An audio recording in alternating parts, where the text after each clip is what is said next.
Hello friends, তো আজকের ব্লগটা হচ্ছে আমার মালয়েশিয়াতে লাস্ট ডের আগের দিন। আজকের ডেটা হচ্ছে আমি শপিংয়ের জন্য রেখেছি, যে আমি আমার ফ্রেন্ডস ফ্যামিলির সবার জন্য কিছু গিফট কিনবো। তো আমি চলে আসলাম সেন্ট্রাল মার্কেটে, যেটা কিনা এখানে সব থেকে ওল্ডেস্ট মার্কেট মালয়েশিয়াতে, এবং এখানে মোটামুটি সুভিনিয়ার এবং গিফট আইটেম খুবই ভালো পাওয়া যায় এবং প্রাইসও কম্পারেটিভলি অন্যান্য বড় বড় মলের থেকে কম। তো এখানে আসার পরে এই পিককটার সাথে আমি একটু স্ন্যাপ নিলাম। এটা আমার কাছে খুবই ইউনিক লেগেছে এবং অনেক সুন্দর লেগেছে।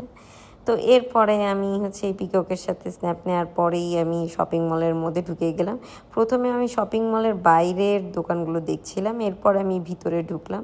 তো ঢুকে আমি সুভিনিয়ার কেনার জন্য একটা দোকানের মধ্যে গেলাম, যেখানে কিনা অনেক সুভিনিয়ার ছিল। তো আমি সবার জন্য পেট্রোনাস টাওয়ার নিয়েছিলাম, ছোট বড় বিভিন্ন সাইজের, কারণ আমার মনে হয়েছে যে মালয়েশিয়ার একটা ঐতিহ্য হচ্ছে পেট্রোনাস টাওয়ার।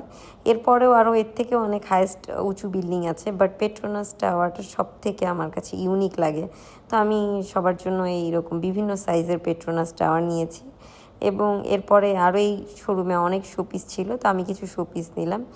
এরপরে আমি চলে গেলাম এই ব্যাগের শোরুমে। এখানটার মানে আমি অনেকগুলো ব্যাগের শোরুম দেখেছি, বাট এইটাতে আমার কাছে সব থেকে রিজনেবল এবং মানে কোয়ালিটিফুল আমি মানে হ্যান্ডব্যাগ পেয়েছি, পার্স পেয়েছি। তো আমি আমার খুব ক্লোজ মানুষদের জন্য এখান থেকে কিছু ব্যাগ পারচেস করলাম, এবং এগুলোর কোয়ালিটি খুবই টপ নচ টাইপের ছিল, এবং আমার কাছে এগুলো খুবই ভালো লেগেছে। বাট এখান থেকে মানে যাই হোক, আমি এখান থেকে গিফট কিনে খুবই স্যাটিসফাইড।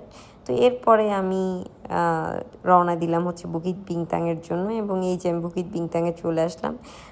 অফিসিয়ালি আজকে আমার হচ্ছে এইখানকার লাস্ট নাইট। তো কারণ হচ্ছে কালকে আমার ফ্লাইট আছে হচ্ছে সন্ধ্যার সময়। সো আমাকে আজকে রাতেই আমি এখানে ঘোরাফেরা করতে পারবো।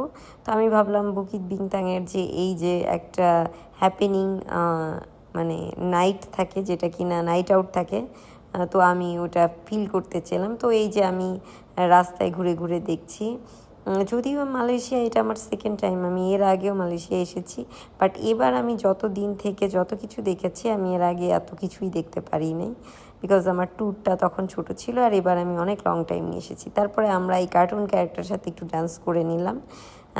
আমার ছেলে আবার এগুলোকে দেখলে খুবই খুশি হয়ে যায়।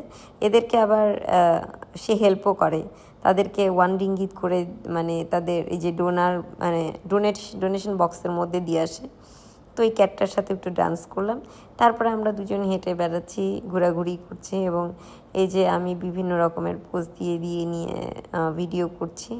মানে আমার কাছে এই জায়গাটা খুবই ভালো লাগে, সবাই যার যার মতো ছবি তুলছে, মানে আনন্দ ফুর্তি করছেন। এখানে অনেক ফুড শপ আছে, নাস্তা করছে, সব কিছু মিলায় আর কি অনেক ভালো লাগছে। এবং এই প্যাভিলিয়নের সামনের এই জায়গাটা তো আমার খুব পছন্দ। লাস্ট টাইম মালয়েশিয়া এসে আমি প্রতিদিনই প্যাভিলিয়নে আসতাম, বাট ওই ট্যুরটা অনেক রিল্যাক্স ছিল, বিকজ আমি বেশি একটা ঘোরাফেরা করিনি। বুকিত বিংতাংয়েই মানে প্রতিদিন পার করেছি, শুধু একদিন পেট্রোনাস টাওয়ারে গিয়েছিলাম আর একদিন জেন্টিং হাইল্যান্ডে। বাট এইবার আমি এই ভুলটা করিনি, এবার আমি সব কিছু দেখেছি যা যা আমার দেখা হয়নি লাস্ট টাইম। সো এই ছিল আমার আজকের ব্লগ। Thanks for watching. আমাকে বেশি বেশি ফলো করবেন। Bye bye.